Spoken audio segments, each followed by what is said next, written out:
हूँ आप सब बहुत अच्छे होंगे। मेरा नाम है नितेश गुप्ता और आप सभी का मेरे चैनल पे स्वागत है।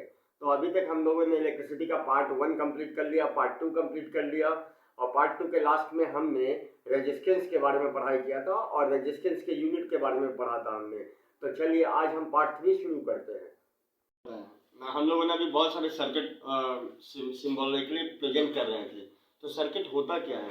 एक ऐसा पाथ जहां से करंट फ्लो करता है, दैट इज कॉल्ड क्या? सर्किट। ठीक है। और देखो इसी के हिसाब से क्या होता है, हम सर्किट बनाते हैं। अगर आप घर में अगर आप सर्किट को देखने जाओ तो एक अलग तरीके का आपको सर्किट दिखेगा और सिंबॉलिकली जब आप उसको प्रेजेंट करते हो तो वो क्या होता है, दैट इज कॉल्ड, जैसे ये देखो आप डेफिनेशन देखो, it is the symmetric diagram to represent electric circuit in the forms of conventional symbol. तो हम क्या करते हैं, उसको सिंबल के फॉर्म में ले लेते हैं। जैसे मान लो कि अगर घर का, जैसे मैंने आपको घर के बारे में बताया, घर में ये बल्ब लगा हुआ है, मान लो बल्ब के पास ये होल्डर है, होल्डर के अंदर से तार गया हुआ है, ठीक है, स्विच है, ठीक है। तो स्विच को आप ऑन करोगे तो स्विच के अंदर बॉक्सेस में बहुत सारे वायर कनेक्टेड है, ठीक है। जैसे मैं अपने एक फ्रेंड के घर गया तो क्या हुआ कि वहाँ पे फ्रिज थोड़ा खराब हो गया था। तो फ्रिज खराब हुआ तो आंटी ने मुझे दिखाया। तो जब मैं पीछे से देख रहा था उसको खोल के, तो मैंने देखा ना उसमें बहुत सारे तार थे, मतलब लाल पीला था, ब्लैक था, लाल येलो, रेड येलो ब्लैक, ये सब वहाँ पे वायर ऐसे कनेक्टेड था। वो उतना समझ में नहीं आ रहा था, बट मैंने जैसे ही फ्रिज के पीछे देखा, एक है वहाँ पे सर्किट डायग्राम दिया होता है जिसमें क्या है कि बहुत अच्छे से दिखाया होता है सिंबॉलिकली कि ये रजिस्टर है, ठीक है, ये रेजिस्टेंस है, ठीक है, ये इस तरीके का सर्किट बना हुआ है। तो मेरे को समझ में अच्छा ये वायर ऐसे ऐसे जुड़ा हुआ है क्या। मेरा तो सर वहाँ पे चकरा गया था, बट ठीक है, वो जब वो इलेक्ट्रिक सर्किट डायग्राम देखे तो थोड़ा बहुत हमको वहाँ पे क्लैरिटी मिल रहा था, अच्छा ये चीज़ ऐसे गया है, ये चीज़ ऐसे गया है, ठीक है। तो बाद में उन्होंने तो सर्विस सेंटर से पर्सन को बुला के काम करवाया ही। सो देखो मैं आपको बता रहा हूँ प्यारे बच्चे, तो क्या होता है कि अगर आप जब आप रियलिटी अगर आप देखने जाते हो ना, तो क्या है कि कॉम्प्लेक्सिटी वहाँ पे वायर का बहुत सारा रहता है, क्योंकि होल्डर से कनेक्टेड है, उसके अंदर से तार गया, ठीक है, वो मेन सोर्स में गया, स्विच आप ऑन कर रहे हो, अगर आप उसको डायग्राम बनाने जाओगे तो पता चलेगा कि वो एक अजीब तरीके का बन जाएगा, ठीक है, फॉर्म में। तो इसीलिए क्या किया हम लोगों ने, सर्किट डायग्राम का कॉन्सेप्ट लाया, जहाँ की हम सिंबल के फॉर्म में हम सर्किट डायग्राम को रिप्रेजेंट करते हैं। मान लो यही घर में एक आपका बल्ब लगा हुआ है, ठीक है, ये बल्ब लगा हुआ है प्यारे बच्चों, ये बैटरी है, ठीक है, ये स्विच है, ठीक है, स्विच। तो देखिए क्या किया हम लोग, बल्ब ले लिए, एक बैटरी ले लिए और एक स्विच ले लिए, और सिमिलरली इसमें से हम अगर हम करंट फ्लो कराएंगे तो ये अपना बल्ब उजागर हो जाएगा, जल जाएगा, ठीक है। तो ये क्या हुआ, एक सिंबॉलिकली हम इसमें रिप्रेजेंट किए, जहाँ पे ये स्विच हम दिखा रहे हैं, बैटरी दिखा रहे हैं, ठीक है।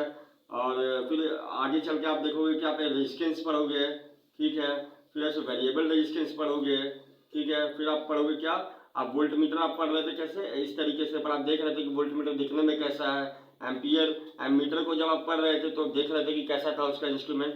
तो इस तरीके से हम सिंबॉलिकली रिप्रेजेंट करते हैं। तो ये हो गया सर्किट डायग्राम और सर्किट प्यारे बच्चों। और देखो सर्किट दो तरीके का होता है प्यारे बच्चों, ठीक है, एक होता है हमारा ओपन सर्किट और एक होता है हमारा close circuit. So there are two type of circuit. क्या मैंने बताया आपको, एक बताया मैंने ओपन सर्किट, सी के टी लिख रहा हूँ, ठीक है, सर्किट को सी के टी से समझो, और एक है हमारा क्लोज सर्किट। तो देखो ओपन सर्किट में क्या होता है, हमारा स्विच ओपन रहता है, ठीक है, जिसमें अगर स्विच ओपन है, जैसे देखो मैं आपको समझा रहा हूँ प्यारे बच्चों, ये क्या है, ये बल्ब लगा हुआ है, ठीक है, ये बैटरी है और ये हमारा स्विच है, ठीक है। तो ये स्विच जब है हमारा, अगर हम इसको ऑन ही नहीं करेंगे, तो ऑन जब नहीं करेंगे तो ये तो पूरा तरीके से सर्किट फॉर्म होगा नहीं, सर्किट फॉर्म होगा नहीं। तो क्या होगा प्यारे बच्चों, ये ओपन सर्किट है, दैट्स वाई यहाँ पे कोई करंट फ्लो करेगा नहीं। क्लोज सर्किट में हम सिंपली क्या कर देते हैं, ये स्विच को हम ऑन कर देते हैं, मतलब ये बटन को ऑन कर देते हैं। तो ये बटन ऑन करने से क्या होता है प्यारे बच्चों, ये बटन हम जैसे ही ऑन करते हैं, ये स्विच को जैसे ही ऑन करते हैं, ठीक है, मतलब ऑन करते हैं मतलब इसको प्रेस किए, तो ये क्या हो गया, ये बल्ब हमारा क्लोज सर्किट में एक सर्किट फॉर्म हो गया, एक मतलब एक कंप्लीट एक सर्किट फॉर्म हो गया, जिसमें से करंट हमारा फ्लो करने लगा और यहाँ पे हमारा बल्ब उजागर हो गया। तो that is called close circuit. बच्चों अब हम ओम्स लॉ के बारे में पढ़ने जा रहे हैं। तो ओम्स लॉ का डेफिनेशन पढ़ते हैं। ओम्स लॉ में क्या सजेस्ट किया, relationship between potential difference current का किसी सर्किट में। तो ओम्स लॉ के अनुसार क्या है कि अगर हम टेम्परेचर और डायमेंशन किसी कंडक्टर का कांस्टेंट रखते हैं तो उसमें जो करंट फ्लो करता है सर्किट में वो किसके प्रोपोर्शनल था, directly proportional to the potential difference across conductor. तो कहीं ना कहीं यही बोल रहा ना प्यारे बच्चों, V directly proportional to I। ठीक है, यही तो बोल रहा है कि अगर क्या है कि अगर हम डायमेंशन और टेम्परेचर को कांस्टेंट रख के किसी सर्किट का, ठीक है, तो जो पोटेंशियल डिफरेंस है, जो करंट फ्लो कर रहा है वो डायरेक्टली प्रोपोर्शनल टू है पोटेंशियल डिफरेंस का। ठीक है, तो देखो इसको अगर हम सॉल्व कर रहे हैं तो ये क्या हो रहा है, V इक्वल्स को हो रहा है IR आ रहा है या RI लिखो आप। R क्या है, एक हमारा कांस्टेंट है, ठीक है, जिसको हम एक प्यारा सा नाम देते हैं क्या, रेजिस्टेंस। यही से वो कॉन्सेप्ट आ गया वो रेजिस्टेंस का। ठीक है,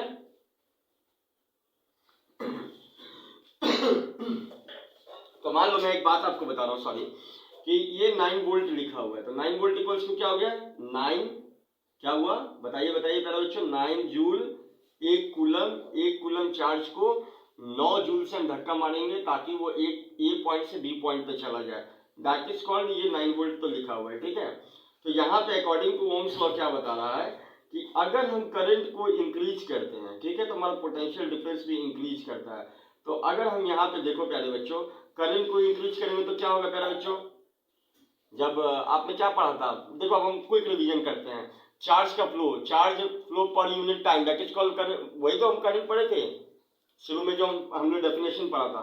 तो अगर हम कूलम्स को इंक्रीज करेंगे तो क्या होगा, उसके अकॉर्डिंग हमारा ये वोल्टेज भी इंक्रीज करेगा, राइट, यही तो बता रहा है अकॉर्डिंग टू दिस।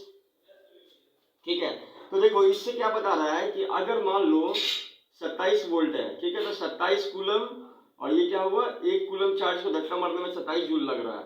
ठीक है प्यारे बच्चों, तो इसी के अकॉर्डिंग क्या बोल रहा है कि अगर हम करंट के फ्लो को अगर वोल्टेज को अगर इंक्रीज करते हैं तो हमारा ऐसा करंट भी इंक्रीज करता है। ठीक है, यही बता रहा है यहाँ पे, जिसमें R है रेजिस्टेंस है, ठीक है, और R एक कांस्टेंट है जो कि है सो इंडिपेंडेंट है विद रिस्पेक्ट टू वोल्टेज और करंट, मतलब वोल्टेज और करंट बढ़ने से R पे कोई मतलब चेंजेस नहीं है, क्योंकि R तो अगर आप मैथमेटिकल टर्म के हिसाब से देखते हो तो R तो एक प्रोपोर्शनलिटी कांस्टेंट है जो कि किसी पे डिपेंड नहीं करता, कोई भी वेरिएबल पे। तो यहाँ क्या है, हमारा V और I वेरिएबल है ना, तो डेट्स वाई क्या है कि R है हमारा V और I पे डिपेंड नहीं कर रहा है। तो डेट्स वाई क्या हम ये लिख सकते हैं कि value of R is independent of क्या कर बच्चों, विथ रेस्पेक्ट टू क्या, वोल्टेज एंड करंट। यही चीज है प्यारे बच्चों। ठीक है, सो अब जो सेकंड टॉपिक है हमारा, तो प्यारे बच्चों हम लोगों ने ओम्स लॉ में क्या स्टडी किया, V इक्वल्स टू IR किया था। R क्या था हमारा, रेजिस्टेंस था, तो हम ये रेजिस्टेंस के बारे में स्टडी कर रहे हैं। ठीक है, R के बारे में, तो ये क्या है, एक प्रॉपर्टी है किसी भी कंडक्टर का जो कि अपोज करता है flow of current in the circuit. मान लो कि ये करंट यहाँ से फ्लो कर रहा है, ठीक है, तो इसके अंदर क्या है कि कुछ ऐसे जो आपको क्या बोलोगे कि वो करंट को अपोज कर रहा है। ठीक है, ये एक कंडक्टर का एक प्रॉपर्टी है जो कि अगर करंट फ्लो इसमें से करता है तो उसको अपोज करता है, मतलब रोकता है, दैट इज कॉल्ड रेजिस्टेंस। तो V इक्वल्स टू IR आप जानते हो, यही तो आप जानते हैं। तो R इक्वल्स टू क्या होता है प्यारे बच्चों, V बाई I हम लिख सकते हैं। तो इससे हम क्या समझ पा रहे हैं प्यारे बच्चों, इस इक्वेशन से, कि R जो है वो क्या है हमारा, इनवर्सली प्रोपोर्शनल टू करंट है, यही तो है, सही बात प्यारे बच्चों। या आप ऐसे भी तो लिख सकते हो, देखो प्यारे बच्चों यहाँ मिस्टेक क्या हुआ है बताइए, R equals to V by I है ना, तो R जो है इनवर्सली प्रोपोर्शनल टू I है, राइट, और ये आप ऐसे भी लिख सकते हो, I is inversely proportional to क्या हो जाएगा, I इक्वल्स टू, आप ऐसे भी तो लिख सकते हो, I equals to V by R, ये भी लिख सकते हो। ठीक है, तो बुक में ऐसे भी आपको दिखेगा। तो I इक्वल्स को आप क्या लिख लोगे, I is inversely proportional to क्या, रेजिस्टेंस। ठीक है, तो कंफ्यूज मत होइएगा, ये दोनों चीज है। ठीक है, तो आप प्यारे बच्चे एक बात बताओ मुझे, इससे आपको क्या समझ में आ रहा है। ओम्स लॉ में आपने पढ़ा था कि अगर आप करंट बढ़ाओगे तो क्या है, potential difference voltage is directly proportional to I. अगर वोल्टेज इंक्रीज करेगा तो हमारा करंट भी इंक्रीज करेगा। और रेजिस्टेंस के केस में आप क्या देख रहे हो कि अगर हम करंट को, क्या है हमारा करंट अगर बढ़ेगा तो क्या होगा, रेजिस्टेंस घटेगा। ठीक है, सिमिलरली क्या है, सॉरी ये आप ये टर्म को आप देखो क्या लिखा हुआ है, 1/r लिखा हुआ है ना। तो रेजिस्टेंस बढ़ेगा तो क्या होगा, हमारा करंट घटेगा। रेजिस्टेंस कम होगा तो क्या होगा, हमारा करंट बढ़ेगा। पर जो वाइस वर्सा है केस के, आप करंट को बढ़ाओगे, ठीक है, तो रेजिस्टेंस घट जाएगा, ऐसा कुछ नहीं होता है। ठीक है, अब वो किसी है so property of a conductor पे डिपेंड कर रहा है ना, तो प्रॉपर्टी ऑफ अ कंडक्टर पे डिपेंड कर रहा है। दैट्स व्हाई क्या है कि हम करंट पे बात नहीं कर सकते। तो जो रेजिस्टेंस है वो डायरेक्टली प्रोपोर्शनल टू क्या है, इनवर्सली प्रोपोर्शनल टू है करंट के। मतलब अगर रेजिस्टेंस बढ़ेगा तो हमारा करंट घटेगा, राइट। और सेम क्या है, उसका उल्टा भी है। ठीक है, तो मैं आपको ये कॉन्सेप्ट के बारे में बताता हूँ। मान लो ये कंडक्टर है, ठीक है, कंडक्टर में से जब ये करंट फ्लो करता है ना प्यारे बच्चों, जैसे ही करंट फ्लो कर रहा है, मान लो कि इलेक्ट्रॉन फ्लो कर रहा है, ठीक है, इलेक्ट्रॉन मान लो कि चार्ज ही तो फ्लो कर रहा है प्यारे बच्चों, चार्ज का ही तो अपोजिट में जो फ्लो कर रहा है दैट इज कॉल्ड करंट। तो देखो प्यारे बच्चों, कंडक्टर में ना एटम होता है, ये एटम से ही तो बना हुआ है पूरा conductor, atom atom atom atom atom पूरा एटम। जैसे ही ये कंडक्टर ये इलेक्ट्रॉन यहां से पास करता है तो सबसे ये क्या है, ये घिसता हुआ जाता है। ठीक है, घिसता हुआ जाता है मतलब एक दूसरे से टक्कर मार रहा है। मान लो यहां से जा रहा है तो ये क्या है, ये एटम से धक्का मारा, ये एटम से धक्का मारा, ये एटम से धक्का मारा, तो ये स्पीड है धीरे धीरे धीरे धीरे स्लो होता है। तो यही जो है, मैं आपको एग्जांपल बता रहा हूँ। ठीक है प्यारे बच्चों, तो क्या है कि यही तो देख रहे हो कि ये क्या है, प्रॉपर्टी ऑफ अ कंडक्टर है, जिसमें ये सब एटम प्रेजेंट है जो कि इसको रैश कर रहा है, रोक रहा है, एक रफ सरफेस फॉर्म कर रहा है, जिसके कारण ये इलेक्ट्रॉन का जो फ्लो है वो स्लो हो जा रहा है। ठीक है, दैट इज कॉल्ड रेजिस्टेंस प्यारे बच्चों। ठीक है, अब हम पढ़ेंगे यूनिट ऑफ रेजिस्टेंस के बारे में। तो यूनिट ऑफ रेजिस्टेंस क्या होगा, V इक्वल्स टू IR के हिसाब से हम क्या पढ़े थे, R इक्वल्स टू V/I पढ़े थे ना। तो क्या हो गया प्यारे बच्चों, वोल्ट पर एम्पियर, यही तो होगा। इसको मिटा देते हैं, तो ये क्या हो गया प्यारे बच्चों, वोल्ट पर एम्पियर। आप ऐसे लिख सकते हो, इसको लिख सकते हो, राइट। और एक बात आप मुझे बताओ प्यारे बच्चों कि जैसे इसके बारे में, रेजिस्टेंस के बारे में हमें किसने बताया, हमें बताया जॉर्ज ओम, राइट, जॉर्ज ओम। तो जॉर्ज ओम ने बताया, इसीलिए इसका एक ऐसा यूनिट है उनके नाम पे पड़ा है, दैट इज ओम। ठीक है, या तो वोल्ट पर एम्पियर भी कह लो, या तो आप ओम भी कह लो। ठीक है, ओम, रोज आप ओम का भी जाप करेंगे, उससे भी आपको अच्छा फील होगा। सॉरी, तो हमने क्या पढ़ा, ओम्स लॉ में पहले पढ़ा V directly proportional to I, मतलब वोल्टेज बढ़ेगा तो करंट भी बढ़ेगा। कैसे, एग्जांपल मैं आपको देता हूं। ठीक है, कि अगर एक बल्ब है, अगर आप लैब में जाते हो ना, तो वहां पे क्या है कि इस तरीके का एक बल्ब लगा हुआ है, ठीक है, एक बैटरी के अक्रॉस, तो इसको बोलते हैं बैटरी एलिमिनेटर, जिसमें बैटरी को हम वैरी कर सकते हैं। अगर आप देखोगे तो वहां पे स्विच रहता है, स्विच में लिखा होता है 1 वोल्ट 2 वोल्ट 3 वोल्ट ऐसे करके रहता है। ठीक है, जब आप 1 वोल्ट का स्विच ऑन करोगे ना, तो यहाँ पे हल्का हल्का ये ग्लो करेगा। ठीक है, जैसे आप 2 वोल्ट को ऑन करोगे थोड़ा और ये ग्लो करेगा, थोड़ा थोड़ा थोड़ा थोड़ा थोड़ा थोड़ा इससे ज्यादा करेगा। जैसे 3 वोल्ट को ग्लो किए तो ये ज्यादा ग्लो करने लगेगा। दैट मीन्स क्या, V directly proportional to I है। और रेजिस्टेंस का केस हमने बता दिया कि एक कंडक्टर का प्रॉपर्टी है जो कि क्या करता है, अपोज करता है फ्लो ऑफ चार्ज को या इलेक्ट्रॉन को, ठीक है, या करंट को किसी सर्किट में। तो प्यारे बच्चों, मैं आपको एक कंसेप्ट बताना चाहता हूं, वन रेजिस्टेंस क्या होता है, ठीक है, या 1 ओम, क्योंकि हमने पढ़ा इसका ऐसा यूनिट क्या होता है, ओम, या आप ये भी लिख सकते हो क्या, वोल्ट पर एम्पियर भी लिख सकते हो, यही तो लिख सकते हो। तो 1 ओम इक्वल्स टू क्या होता है हमारा डेफिनेशन, 1 ओम इक्वल्स टू हम लिख सकते हैं इसको 1 वोल्ट बाय 1 एम्पियर, ये लिख सकते हैं, ये लिख सकते हैं ओम्स का, 1 ओम का डेफिनेशन हम बताने जा रहे हैं। तो इसमें क्या होगा प्यारे बच्चों कि अगर 1 एम्पियर का करंट फ्लो करता है, ठीक है, किसी सर्किट में जिसका पोटेंशियल डिफरेंस 1 वोल्ट है, तो उसमें जो रेजिस्टेंस डेवलप होता है कंडक्टर में वो होता है 1 ओम।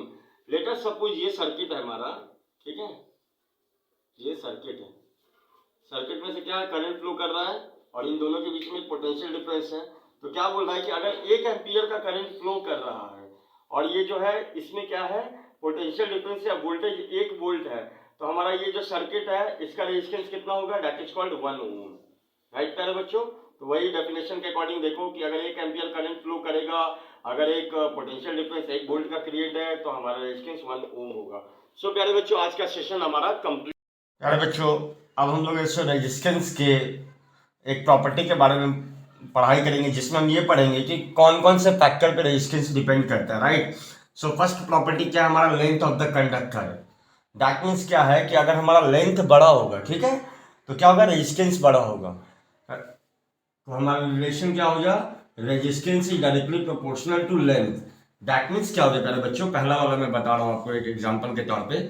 मान लो ये एल मीटर का एक वायर है हमारा, ठीक है, इसका एक रेजिस्टेंस होगा, राइट, और एक ये हमारा 12 मीटर का वायर है, तो क्या होगा, इसका डबल हो जाएगा इसका रेजिस्टेंस। वाई, क्योंकि है सो रेजिस्टेंस हमारा डायरेक्टली प्रोपोर्शनल टू एल है। अगर एल बढ़ेगा तो हमारा रेजिस्टेंस भी बढ़ेगा, ठीक है। सेकेंड थिंग क्या है पहले बच्चों, एरिया ऑफ द कंडक्टर।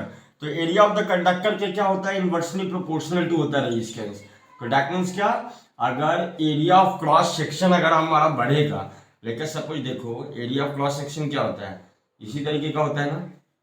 देखो एक वायर है, उसका area of cross section, area of cross section मतलब ये देखो, इसको बोलते हैं एरिया ऑफ क्रॉस सेक्शन। तो ये तो हमारा सर्कल है, ठीक है, तो इसका अगर डायमीटर बड़ा होगा, राइट, दैट मीन्स क्या है कि हमारा क्या होता है, पाई आर स्क्वायर होता है, राइट, यही तो होता है। तो अगर मान लो अगर इसका रेडियस बड़ा होगा, या इसका रेडियस बड़ा होगा, इसका मतलब क्या होगा, एरिया बड़ा होगा। तो मान लो लेट अस सपोज इसका एक क्रॉस सेक्शन का एरिया है, ठीक है, और एक इसका क्रॉस सेक्शन का एरिया है। तो आप तो सिमिलरली देख पा रहे हो कि इसका क्रॉस सेक्शन जो है ये एरिया का क्या हो जाएगा, पाई आर 1 स्क्वायर। तो क्या होगा, हमारा इसका जो रेजिस्टेंस क्या होगा प्यारे बच्चों, ज्यादा होगा, हाई होगा, क्योंकि इसका एरिया ऑफ क्रॉस सेक्शन बहुत बड़ा है और इसका एरिया ऑफ क्रॉस सेक्शन बहुत छोटा है। दैट्स व्हाई इसका जो रेजिस्टेंस होगा वो क्या होगा प्यारे बच्चों, अगर एरिया अगर लो है, कम है, तो हमारा रेजिस्टेंस क्या होगा, हाई होगा, राइट। ठीक है प्यारे बच्चों, एरिया लो है तो रेजिस्टेंस हाई होगा, ठीक है, क्योंकि एरिया कम हो रहा है तो रेजिस्टेंस हाई होगा। और अगर एरिया ज्यादा है तो क्या होगा प्यारे बच्चों, हमारा रेजिस्टेंस कम होगा, right. And the third thing is nature of the material. तो हमारा 3 तरीके का मटेरियल होता है जिसके बारे में हम लोगों ने पढ़ाई किया था। कंडक्टर, एक होता है इंसुलेटर, और एक और के बारे में मैं आपको बताता हूं, इंसुलेटर, और एक मटेरियल होता है एलॉय, ठीक है। कंडक्टर में क्या होता है, कंडक्टर के बारे में हम लोगों ने पढ़ाई किया था कि कंडक्टर में नंबर ऑफ फ्री इलेक्ट्रॉन्स ज्यादा प्रेजेंट होते हैं। दैट्स वाई क्या होता है, वहां ज्यादा इलेक्ट्रिसिटी फ्लो करता है। अगर ज्यादा इलेक्ट्रिसिटी फ्लो करता है तो कम रेजिस्टेंस होगा, क्योंकि V इक्वल्स को IR होता है, तो V directly proportional to R होता है, राइट। तो अगर V इक्वल्स को IR होता है प्यारे बच्चों, अगर मान लो कि अगर हमारा करंट ज्यादा फ्लो कर रहा है तो रेजिस्टेंस कम होगा, राइट। तो दैट मीन्स क्या होगा, इसका रेजिस्टेंस लो होगा। इंसुलेटर में क्या होता है प्यारे बच्चों, नंबर ऑफ फ्री इलेक्ट्रॉन बहुत कम होता है, ना के बराबर होता है, राइट। तो दैट्स वाई क्या होगा, जब नंबर ऑफ इलेक्ट्रॉन एकदम फ्री इलेक्ट्रॉन से एकदम कम है, दैट्स वाई क्या होगा, हमारा इसका रेजिस्टेंस बहुत हाई होगा, ठीक है।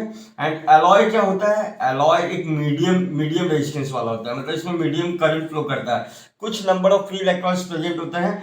दैट्स वाई क्या होता है, इसका मॉडरेट रेजिस्टेंस होता है, ओके। तो देखो प्यारे बच्चों, ये 3 रिलेशन हम लोगों ने पढ़ा। तो R is directly proportional to L, R is inversely proportional to area of cross section. तो मैं ये आपको मेंशन कर दूं, area of cross section, area of cross section, ठीक है। तो देखो इन दोनों से हमारा एक रिलेशन निकलेगा, आर इज डायरेक्ट, अगर इसको मान लो इक्वेशन 1 हम मान लेते हैं, अगर इसको इक्वेशन 2 मान लेते हैं, तो कंबाइनिंग इक्वेशन 1 एंड 2 हमारा क्या हो जाएगा, R is directly proportional to ये होगा, एल बाई ये होगा, राइट। तो अगर हम इसको रिमूव करते हैं, आर अगर ये प्रोपोर्शनल को रिमूव करते हैं तो कांस्टेंट से रिप्लेस होता है, दैट इज कॉल्ड रेजिस्टिविटी। ये रो से रिप्लेस होता है, रो एल बाई ए से प्यारे बच्चों, ठीक है। इसी को हम लोग प्यारे बच्चों बोलते हैं, ये प्रोपोर्शनली कांस्टेंट है, इसी को हम लोग बोलते हैं क्या, resistivity, okay. So move to the next part. तो प्यारे बच्चों, हम लोगों ने रेजिस्टिविटी निकाला कैसे, दो फैक्टर को जब हम कंबाइन किए तो हमारा इस तरीके से निकला, ठीक है। R equals to rho L by A, जिसमें रो को हम बोलते हैं प्यारे बच्चों रेजिस्टिविटी, ठीक है। और ये जो रेजिस्टिविटी है ये तो एक प्रोपोर्शनलिटी कांस्टेंट है, और आपने मैथ्स में पढ़ा ही होगा प्यारे बच्चों कि जो प्रोपोर्शनलिटी कांस्टेंट है वो ना कि वो किसी भी फैक्टर पे डिपेंड नहीं करता। वैसे सिमिलरिटी ये लेंथ, एरिया या रेजिस्टेंस तीनों पे रेजिस्टिविटी हमारा डिपेंड नहीं कर रहा है प्यारे बच्चों, ठीक है। और अब आता है हमारा रेजिस्टिविटी। रेजिस्टिविटी होता क्या है, वह प्रॉपर्टी, ठीक है, जो कि रेजिस्ट करता है फ्लो ऑफ करंट को कंडक्टर में, ठीक है। वो डायरेक्टली किस पे डिपेंड करता है, नेचर ऑफ द मटेरियल पे डिपेंड करता है और उस टेम्परेचर पे डिपेंड करता है। नेचर ऑफ द मटेरियल और टेम्परेचर। तो मटेरियल कितने तरीके का मैंने बताया था, बोला था कंडक्टर होता है, राइट। एक क्या मैंने बोला था, इंसुलेटर होता है, और एक मैंने क्या बोला था, एलॉय होता है। यही तो मैंने बताया था। तो कंडक्टर का क्या होता है पहले बच्चों, रेजिस्टिविटी। ये मैं आपको बता रहा हूँ कि क्या आप सो इसको इससे क्या है कि आप चीजों को और बेटर तरीके से अंडरस्टैंड कर पाओगे। कंडक्टर का रेजिस्टिविटी क्या होता है, सबसे लो होता है, ठीक है।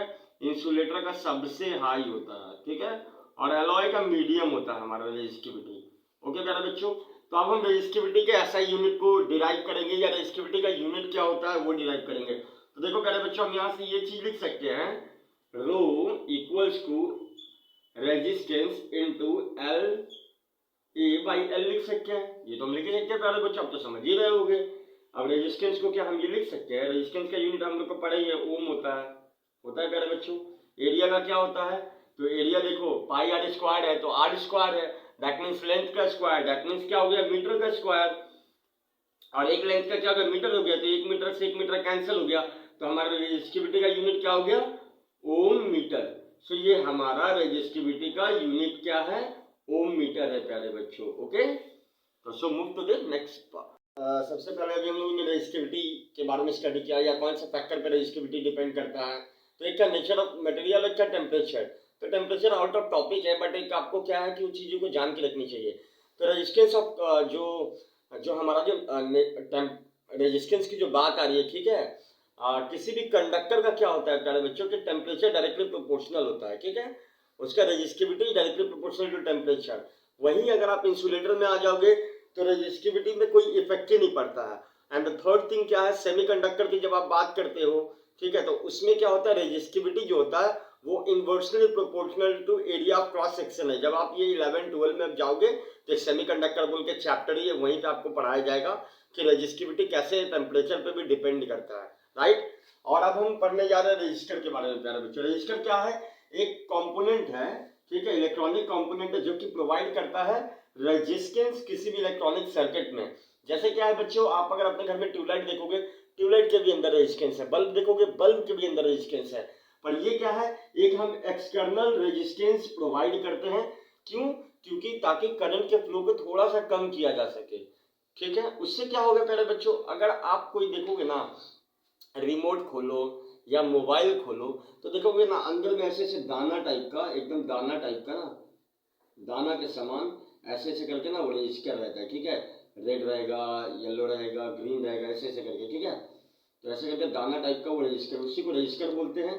तो क्या होता है कि अगर आपको कोई भी सर्किट में, अगर आपको मान लो कि सोर्स से करंट बहुत तेजी से आ रहा है और आपको चाहिए कि हमको करंट को मतलब थोड़ा स्लो आए डिवाइस में मिला, तो हम क्या करेंगे, वहाँ पे रजिस्टर को वहाँ पे इम्प्लीमेंट कर देंगे, वो सर्किट में लगा देंगे। और अगर आपको रजिस्टर के बारे में और अच्छे से जानना है तो आप सबसे अच्छा मोबाइल को खोलो, अगर आपके घर में कोई खराब मोबाइल है उसको खोलो, देखो अंदर में एक बड़ा सा ऐसे चिप रहेगा और छोटा छोटा दाना के समान ना, एक चावल के दाना के समान ऐसे करके प्रेजेंट रहेगा, जिसमें रेड, ग्रीन, येलो, ब्लू ऐसे करके वो रहता है प्रेजेंट। तो दैट इज कॉल्ड रजिस्टर प्यारे बच्चों। प्यारे बच्चों, अभी हम लोगों ने रजिस्टर के बारे में पढ़ाई किया था ना। रजिस्टर एक इलेक्ट्रॉनिक कंपोनेंट होता है। तो देखो ये आपको ये रजिस्टर दिख रहा है, ठीक है। सबका क्या है, रेजिस्टेंस R1 है, R2 है, R3 है, राइट। और V1, V2 और V3 इन लोगों का क्या है, वोल्टेज और पोटेंशियल डिफरेंस, आप कुछ भी बोल सकते हो। तो क्या बोल रहा है, इसका डेफिनेशन क्या है, सीरीज कॉम्बिनेशन ऑफ रजिस्टर का, when there is equal current in resistor they said to be series combination. तो मान लो प्यारे बच्चों, आपको पता है कि करंट है जो पॉजिटिव साइड से आता है, अगर ये पॉजिटिव या नेगेटिव है तो करंट आया इधर से, राइट, वो करंट इधर से जाएगा, तो यहाँ से भी वही आई जा रहा है, यहाँ से भी वही जा रहा है, यहाँ से भी आई जा रहा है, राइट। दैट्स व्हाई यहाँ पे लिखा हुआ क्या, इक्वल करंट, ठीक है। तो ऐसे सर्किट को हम क्या बोलते हैं, सीरीज कॉम्बिनेशन। और सीरीज कॉम्बिनेशन में जो नेट रेजिस्टेंस होता है उसको हम कैसे कैलकुलेट करते हैं, कुछ इस तरीके से, आर नेट है, ठीक है, इक्वल्स टू क्या हो गया, R1 plus R2 plus R3 dot dot dot plus Rn हो गया। तो यहाँ पे देखो हमारा कितना ये रेजिस्टेंस है, 3 रेजिस्टेंस है, R1 R2 R3। अब ये डेरिवेशन प्यारे बच्चों हम लोगों ने निकाला कैसे, प्यारे बच्चों डेरिवेशन अब हम लिखने जा रहे हैं, राइट। तो इसका डेरिवेशन कैसे निकला अब हम उसको कैलकुलेट करेंगे। तो देखो प्यारे बच्चों अगर ये V नेट है, अगर हमारा ये जो पोटेंशियल डिफरेंस है, तो ठीक है ये सारे रेजिस्टेंस के अकॉर्डिंग क्या होगा, ये पोटेंशियल डिफरेंस Vn होगा। तो Vn इक्वल्स को आप लिख सकते हो V1 plus V2 plus V3, आप तो ये लिख ही सकते हो। अब हम लोगों ने क्या पढ़ा था, शुरुआती में ही हम लोगों ने एक स्टडी किया था, V इक्वल्स को IR होता है, राइट सॉरी, V इक्वल्स को IR होता है, ठीक है। तो इस रजिस्टर के अक्रॉस क्या होगा हमारा, बताइए, वोल्टेज को आप क्या लिख सकते हो, पहली बात तो ये Vn के अक्रॉस क्या हो जाएगा, IRN, राइट। V1 के अक्रॉस क्या हो गया पहले बच्चे बताइए, IR1, V2 के अक्रॉस IR2, V3 के अक्रॉस IR3, ये तो आप लिख सकते हो प्यारे बच्चे। अब देखिए प्यारे बच्चों सब में से अगर हम I कॉमन ले लेते क्योंकि करंट तो सब जगह पे सेम है ना, राइट। तो देखो ये क्या हो जाएगा, R1 plus R2 plus R3 हुआ, I से I कैंसिल हो गया, देयरफॉर हमारा Rn क्या आ गया, R नेट यहाँ पे हो गया R1 plus R2 plus R3। मान लो यहाँ तो 3 रजिस्टर दिया हुआ था, इसलिए R1 plus R2 plus R3 हो गया। अगर मान लो R4 है, R5 है, R6 है, तो वो भी क्या होगा, इसके साथ ऐड हो जाएगा R नेट में, ठीक है। तो ये हो गया हमारा सीरीज कॉम्बिनेशन ऑफ रजिस्टर प्यारे बच्चों। तो प्यारे बच्चे अब हम टॉपिक पढ़ने जा रहे हैं पैरेलल कॉम्बिनेशन ऑफ रजिस्टर के बारे में। ये एक ऐसा कॉम्बिनेशन है जिसमें आप देख रहे हो कि सारे रजिस्टर का सेम वोल्टेज है। देखो जैसे ये रजिस्टर है, ये रजिस्टर है और ये रजिस्टर, यही 3 रजिस्टर है ना। तो 3 रजिस्टर के देखो अक्रॉस क्या है, पोटेंशियल डिफरेंस हमारा या वोल्टेज जो है वो सेम है, ठीक है। ये V है देखो, है ना। या बैटरी को भी अगर आप देखोगे तो ये V तो क्या करता है, हमारा मेजर करता है वोल्टेज को, राइट। ये V ये है वोल्टेज, ठीक है। तो यही बता रहा है, ठीक है। बट क्या है, सबका डिफरेंट करंट है, डिफरेंट करंट है। दैट मीन्स क्या हुआ प्यारे बच्चों कि एक करंट I यहाँ से आ रहा है, बैटरी के पॉजिटिव साइड से आया, वो जैसे ही यहाँ पहुंचा तो क्या किया, 3 भाग में, जैसे पानी का 3 क्या है, फ्लो है, 3 पाइप है। तो हर पाइप में एक मेन सोर्स से अगर पानी आ रहा है तो तीनों पाइप में ऐसे ऐसे करके डिस्ट्रीब्यूट हो जाएगा, ठीक है। तो क्या हो गया, ये I1 हो गया, ठीक है। ये क्या हो गया प्यारे बच्चों, ये I2 हो गया, ये क्या हो गया प्यारे बच्चों, I3 हो गया, राइट। तो देखो इस तरीके से। और अगर हमको इसका नेट रेजिस्टेंस कैलकुलेट करना है तो देखो यही होता है, IR1 plus IR2 plus IR3 plus dot dot dot plus 1 by Rn होता है, ठीक है। I not it's 1, okay. अब देखो प्यारे बच्चों इसका डेरिवेशन अब हम कैसे करते हैं उस पर हम फोकस करते हैं। तो डेरिवेशन देखो प्यारे बच्चों, ये जो I आ रहा है यही तो है I1 I2 I3 के इक्वल है। तो दैट मीन्स अगर ये I नेट होगा तो हम I नेट को लिख सकते हैं I1 plus I2 plus I3। इसी तरीके से सिमिलरली एक और आ जाएगा, R4 आ जाएगा, R5 आ जाएगा, R6 हो जाएगा। तो वो सिमिलरली क्या होगा, I5 I6 I7 ऐसे करके करंट भी डिस्ट्रीब्यूट होगा, राइट। तो अब हम इसकी जगह पे क्या लिख सकते हैं प्यारे बच्चों, देखो इसमें क्या है कि वोल्टेज जो है वो क्या है, सबके अक्रॉस सेम है, चाहे वो R1 R2 R3 के अक्रॉस। तो हमने क्या पढ़ा है प्यारे बच्चों, V इक्वल्स टू IR पढ़ा है, राइट। तो I इक्वल्स क्या हो जाएगा, V बाई R होगा। अब हम करते हैं, IN है तो IN को हम क्या लिख सकते हैं बताइए प्यारे बच्चों, V बाई RN, राइट। आप सही समझे। I1 को बताइए प्यारे बच्चों क्या लिख सकते हो, बताइए V बाई R1 लिख सकते हैं, इसको V बाई R2 लिख सकते हैं, इसको V बाई R3। मुझे तो अब तो देखो आपको क्लियर दिख रहा होगा कि क्या है, V आप कॉमन लेते हो तो क्या हो जाएगा, 1 by RN equals to V 1 by R1 plus 1 by R2 plus 1 by R3, right. यही तो लिख सकते हो। अब ये V से V हमारा कैंसिल हो गया तो क्या हो गया प्यारे बच्चों, यही तो आ गया हमारा रिजल्ट, देखो आ गया, ठीक है। तो देखो प्यारे बच्चों हम करते क्या है कि कभी भी मैं आपको एक फॉर्मूला के एक सम्स के अकॉर्डिंग मैं आपको बताता हूँ कि पैरेलल में जब आप लगाते हो ना कोई भी चीज़ को, जब आप रेजिस्टेंस को पुट करते हो तो आपकी रेजिस्टेंस की वैल्यू बहुत कम आती है, पर वही जब आप सीरीज में रेजिस्टेंस की वैल्यू लगाते हो तो क्या होता है, रेजिस्टेंस की वैल्यू हाई आती है। यही तो आपने पढ़ा था ना। रुको मैं आपको बताता हूँ प्यारे बच्चों मैं क्या बोलना चाह रहा हूँ आपको, मैं इसको रब कर रहा हूँ, ओके लेकर सपोज एक सवाल हल करते, ठीक है, तो मैं आपको उससे एक क्लैरिटी मिल जाएगा। देखो प्यारे बच्चों, ऐसा है, अगर ये 7 दिया हुआ है, 7 दिया हुआ है, 7 ओम दिया हुआ है, सबकी वैल्यू दी है और नेट रेजिस्टेंस आपको कैलकुलेट करना है, तो आपको सीधा बोलोगे सर ये तो कोई भी प्यारा सा बच्चा कर लेगा सर, मैं भी तो कर लूंगा। आर ए की वैल्यू क्या होगी प्यारे बच्चों, आप तो जानते हो, सबको एक नाम दे दो। जब आप नाम देते हो ना तो आपका फिजिक्स टीचर आपसे बहुत खुश हो जाता है, बोलता वाह क्या बात है, मेरे बच्चे को आ रहा है, क्या क्या नाम देना चाहिए, ठीक है। तो आर ए की वैल्यू क्या हो जाएगी, R1 + R2 + R3, राइट। तो सीधी सी बात है, सिंपल सी बात है प्यारे बच्चे, देखो सब 7 7 7 है, तो आप क्या 7 × 3 लिख सकते हो। हाँ, तो आपके तो फट से आप बोल पा रहे हो बेटे। तो 21 ओम आ गया, ठीक है। तो देखो यहाँ रेजिस्टेंस 21 ओम आया। अगर मान लो तुम्हारा कुछ इस तरीके का सवाल है, ठीक है, मान लो ऐसा करके एक ऐसा दे दिया है, ठीक है, घबराने का नहीं बच्चों, ठीक है, देखने का नहीं कि ऐसा ऐसा सर्किट है तो क्या होगा नहीं होगा, ठीक है। मान लो ये 5 दिया हुआ है, 5 ओम दिया हुआ है, और ये 2 ओम और ये 2 ओम दिया हुआ है। बोलेगा बताओ इसका टोटल रेजिस्टेंस क्या होगा। तो सबसे पहली बात तो आप क्या करोगे, ए बी पॉइंट लिख लो इसको। तो देखो प्यारे बच्चों, ये दोनों तो हमारा सीरीज में है, ये क्या है प्यारे बच्चों, पैरेलल में, राइट। तो पैरेलल में है तो पहले हमको इसको सॉल्व कर लेते, ठीक है। इसको सॉल्व करने का हमको हम लोग ने क्या पढ़ा था तरीका, 1/Rn = 1/R1 + R2, यही तो पढ़ा था। अब देखो यहाँ पे क्या होगा, यहाँ पे क्या होगा, ये अगर मान लो इस पॉइंट को हम R1 मानते हैं, R2 मानते हैं, वैसे ही तो बोला था R3 मानते हैं, इसको R4 मानते हैं, ठीक है। तो देखो हमारा ये R3 और R4, मान लो R3 R4 निकाल रहे हैं, यही तो कर रहे हैं R3 4, तो क्या हो जाएगा 1/R3 R4 = 1 क्या है प्यारे बच्चों, 1/2 ओम प्लस 1/2 ओम, क्योंकि देखो यही तो हो रहा है ना प्यारे बच्चों, 1/R3 प्लस 1/R4, तो 1/R3 की वैल्यू क्या है, 2 ओम है, तो आप 1/2 लिख दो। यहाँ पे भी देखो 2 ओम है, 1/2 लिख दो। 1/2 प्लस 1/2 की वैल्यू क्या हो गई, 1 ओम आ गई। तो R3 4 की वैल्यू क्या हो गई, 1 ओम आ गई। यही तो हुआ, मतलब ये पूरा सर्किट को क्या हम ये लिख सकते हैं, ये मिटा रहा हूँ प्यारे बच्चों, ठीक है। बस आप याद रखना ये 21 ओम है, ठीक है, मैं जो आपको बताना चाहता हूँ। तो अभी क्या ये सर्किट इसमें कन्वर्ट हो गया प्यारे बच्चों, देखो तो अब आप लोग खुद समझ जाओगे। देखो जब हम लोग इसको R34 को जब सॉल्व किए तो हमारा क्या वैल्यू आया, R34 का वैल्यू क्या आया, 1 ही तो आया। अब क्या हो गया, ये तीनों सीरीज में है ना, राइट, 5 ओम 5 ओम 5 ओम, और ये क्या है 1 ओम है, तो आपका नेट रेजिस्टेंस क्या हो जाएगा यहाँ पे, 5 + 5 10, 10 + 1, यही तो है, 5 + 5 + 1, राकेश इक्वल्स को क्या हो गया प्यारे बच्चों, 11 ओम हमारा आंसर हो गया। तो मैं आपको ये बोलना चाह रहा हूँ प्यारे बच्चों कि देखो मैं दोनों चीज में आपको क्या बताना चाह रहा था, ये तो मैंने आपको मिक्स सवाल बता दिया है। अगर आप सिंपली अगर इसको भी देखो, ऐसा ही तो कुछ है,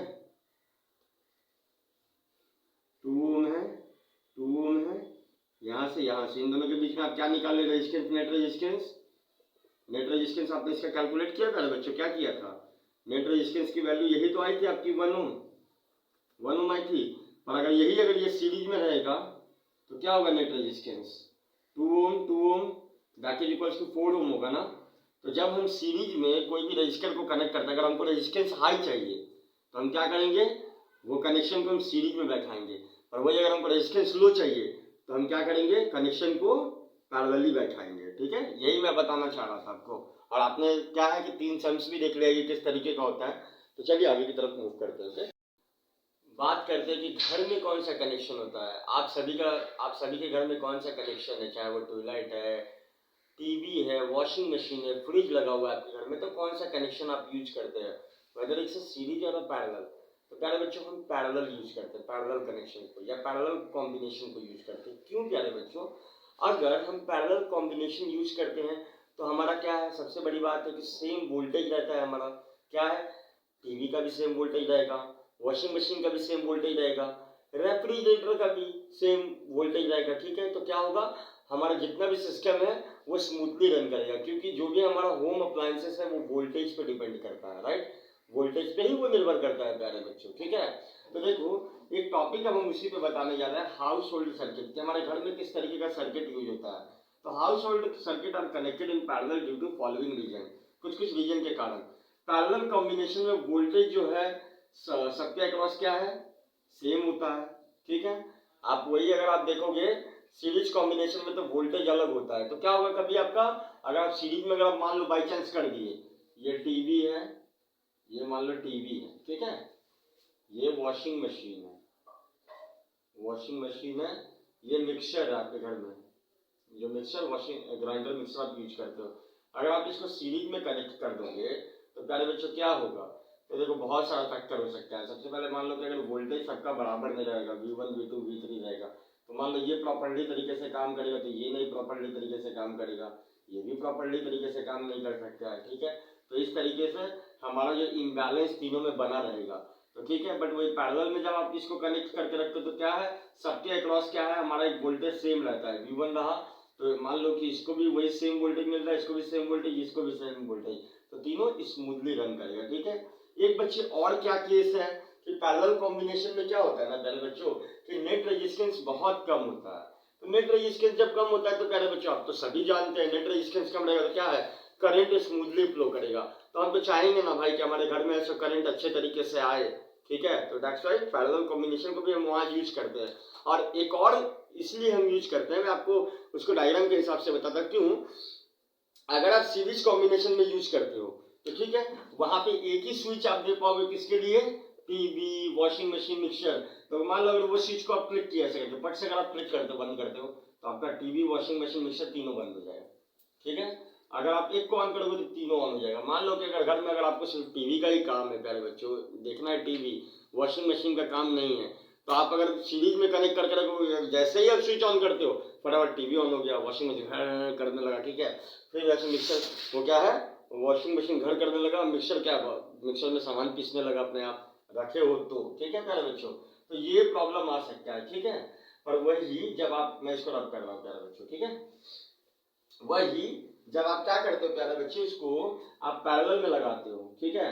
पैरेलल में आप मान लो यहाँ पे लगा लिया, आप टीवी लगा लिए, ठीक है, यहाँ पे आपने लगा लिया वॉशिंग मशीन आपने लगा लिया, ठीक है, और एक आपने क्या लगा लिया, आपने लगा लिया मिक्सर। मैं तीनों ही चीज का यूज कर रहा हूँ, बहुत कुछ होगा, ट्यूबलाइट ले सकते हो, बल्ब ले सकते हो, कुछ भी ले सकते हो, ठीक है, आप लगा लिए। तो क्या है पैरेलल में जब आप लगाते हो तो एक स्विच आप देते हो सबके अक्रॉस, ठीक है, स्विच। जैसे आप अपने घर में देखोगे बहुत सारे स्विचेस पड़े हुए, ठीक है। तो अगर आपको मान लो कि टीवी चलाना है तो फट से ये स्विच ऑन किया, ठीक है, टीवी आपका चल रहा है, ये स्विच जब आपको काम नहीं इसको बंद कर दो, पर इसके अक्रॉस में तो वोल्टेज है तो आपका वॉशिंग मशीन तो ऑन ही रहेगा, राइट, और मिक्सर भी चलता रहेगा, ठीक है, स्मूथली। मान लो हमको मिक्सर का काम यूज नहीं है तो हम इसको बंद किए, ठीक है, ये स्विच को हम बंद कर दिया, हमारा वॉशिंग मशीन चल रहा है। तो क्या है प्यारे बच्चों, हमारा जितना भी इंस्ट्रूमेंट है वो अच्छे तरीके से पहली बार फंक्शन कर पाएगा। सेकेंड चीज है कि जितना का जरूरत है उतना ही तो वोल्टेज खर्चा होगा ना प्यारे बच्चों। अगर तीनों ही इंस्ट्रूमेंट अगर एक साथ चलना स्टार्ट हो गया तो मेरा वोल्टेज कितना जा रहा है ये भी तो देखो। अब भाई अगर आप ये सीरीज की ही बस बात कर रहे हो तो सीरीज में क्या है, सीरीज में आप देखोगे क्या, मान लो ये टीवी लगाए हुए, ठीक है, ये आपने वॉशिंग मशीन लगाया है, तो मान लो ये ट्यूबलाइट लगाया हुआ है, ट्यूबलाइट, ठीक है, यहाँ पे एक स्विच आपने लगाया। अब जैसे आप स्विच को फट बिना बंद करते हो तो क्या होता है, टीवी भी बंद हो गया, वॉशिंग मशीन भी बंद हो गया, टीवी भी बंद, ये ट्यूबलाइट भी बंद हो गया। तो आप भी बताओ प्यारे बच्चों क्या होना चाहिए, पैरेलल की सीरीज। मैं समझ पा रहा हूँ प्यारे बच्चों, आपका दिल का बात समझ पा रहा हूँ, पैरेलल ही होना चाहिए, राइट। तो इसीलिए हम क्या करते हैं, पैरेलल कॉम्बिनेशन में हम we can switch on and off device independently, अलग अलग तरीके से, but in not in series हम नहीं कर सकते। पैरेलल कॉम्बिनेशन में रेजिस्टेंस कम रहता है कंपेयर टू सीरीज, सीरीज में रेजिस्टेंस बहुत क्या होता है प्यारे बच्चों आप बताइए।